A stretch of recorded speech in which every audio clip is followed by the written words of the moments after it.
Well, another subject that came up, was put to President Trump that he said he wouldn't talk about was the disgraced financier and sex offender Jeffrey Epstein. He said he hadn't spoken to him in years. Well, I haven't been overly interested in it. You know, it's a hoax that's been built up way beyond proportion. I can say this, those files were run by the worst scum on earth. They were run by Comey, they were run by Garland, they were run by Biden and all of the people that actually ran the government, including the auto pen. Those files were run for 4 years by those people. If they had anything, I assume they would have released it. The whole thing is a hoax. They ran the files. I was running against somebody that ran the files. If they had something, they would have released. Now, they can easily put something in the files that's a phony. Like, as an example, Christopher Steele, a person you know well, happens to be from your country. But Christopher Steele, as an example, wrote a book, a dossier. We call it the fake news dossier.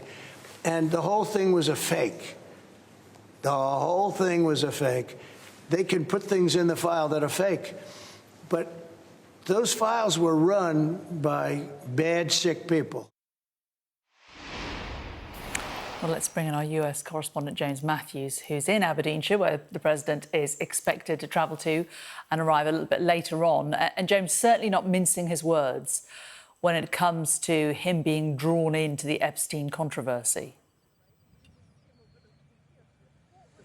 Yeah, hi, Jane. The surprising thing for me was the amount of words he used, the extent to which he elaborated on Epstein, because of late, Donald Trump's response to the whole affair and to question, certainly, is to dismiss it. You know, we've been through the pleading almost with Republicans to stop talking about the Epstein affair. We had Donald Trump railing on social media and indeed publicly against Republicans, the MAGA base, others who continually protested about this non-release of the files.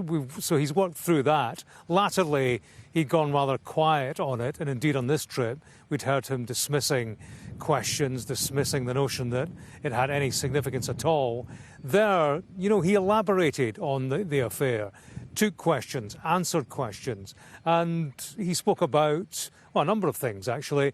The Wall Street Journal, you remember, it published this report of a letter which it had seen. We've not seen it.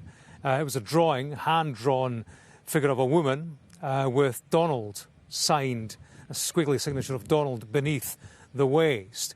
He said in response to that, I don't do drawings. But then, of course, the media produced drawings that he had indeed done and had drawn, hand-drawn for charity. So that was a question that needed answered. It was answered today by him. And his response is, I don't do drawings. Sometimes I draw buildings with straight lines, but I don't draw women. That knocks the story on. So he's rejecting the notion that because we have seen hand drawings from Donald Trump, that necessarily had anything to do with anything that was in Jeffrey Epstein's possession. He said, he made the point that if his opponents had had anything on him with regard to Epstein in the files, they would have used it on the guy, he said. He spoke about Jeffrey Epstein, the fallout that he had with him, and how Jeffrey Epstein, according to Trump, had been kicked out of Mar-a-Lago. The reason for that he gave was that he stole people that worked for me. He said, and he said this before, but he repeated it, I never went to Jeffrey Epstein's island, which of course is where much of the crime took place. Bill Clinton did it 28 times, and he reeled off a number of names that he encouraged the media to go and quiz about Epstein.